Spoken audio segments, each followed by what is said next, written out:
Ciao e benvenuto in una nuova puntata di questa rubrica dove parliamo appunto di numeri, e sono i numeri della data di nascita. Dunque, vedremo dall'1 al 31 ridotti su base 22, perché questa numerologia, vi ricordo, utilizza i 22 arcani maggiori dei tarocchi, così come le 22 lettere ebraiche, per interpretare i nostri comportamenti. Questi comportamenti possono essere in funzione, dunque sviluppando i talenti, sviluppando i talenti, oppure in conflitto, dunque problemi, situazioni che non ci aiutano a vivere una vita prospera, una vita in armonia. Ok? Oggi parliamo del numero 2. Il numero 2 è la papessa nei tarocchi, negli arcani maggiori dei tarocchi.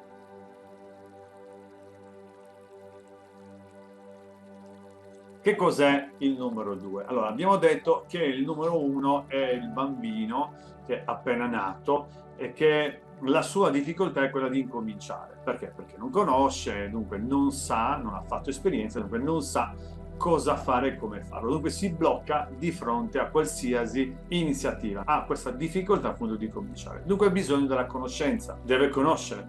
E il 2 rappresenta proprio la conoscenza ed è appunto il bisogno di raccogliere informazioni, di sapere qualsiasi cosa può esserci utile per svolgere un compito. Ok, dunque, quali sono le caratteristiche che appartengono al 2? Intanto abbiamo detto che la carta che rappresenta appunto il 2 negli arcani maggiori dei tarocchi è la papessa. La papessa, alcune caratteristiche della papessa sono l'essere la madre fredda, la purezza, rappresenta l'educazione, rappresenta anche la rigidità, dunque un'educazione rigida. È una figura carismatica, essendo una papessa è una figura carismatica. La vediamo rappresentata con un libro in mano, appunto, come ho detto prima, la conoscenza, il suo bisogno di conoscere.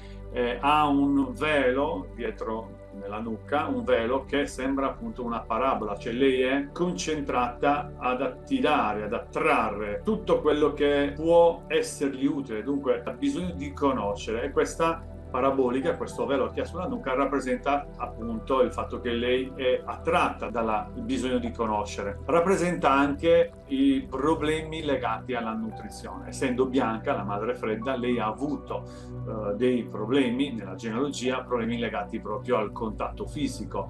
Un'educazione rigida l'ha portata appunto a avere questa difficoltà molte volte, soprattutto quando in conflitto, a mostrare le sue emozioni. L'aspetto positivo della papessa è poter comunque mettere in pratica tutto quello che lei conosce. In conflitto lei ha difficoltà proprio a dare questa conoscenza e questo la porta anche a un problema legato alla comunicazione, il fatto che crede di aver detto e non ha detto. Ok, adesso vediamo quali sono le caratteristiche, anzi le parole chiave che rappresentano naturalmente le caratteristiche della papessa. Fede, conoscenza, pazienza, santuario, fedeltà, purezza, solitudine, silenzio, severità, rigore, gestazione, verginità, rassegnazione, studio, è la donna fredda, la monaca, una madre severa, è l'ostinazione, è l'isolamento, la frigidità, è una persona di elevata moralità, è l'educazione rigida, il bisogno di calore, l'ideale di purezza, il silenzio, la meditazione, è la saggezza femminile, è una figura carismatica, è la suora, rappresenta anche la lettura di testi sacri. Ok, anche per questa puntata abbiamo terminato. Ci vediamo alla prossima puntata dove parleremo del numero 3, l'imperatrice. Per chi non l'ha ancora fatto, ti invito a iscriverti al canale e ad attivare le notifiche, così ogni qualvolta io pubblico un video sarai avvisato della pubblicazione. Ciao e ci vediamo al prossimo video.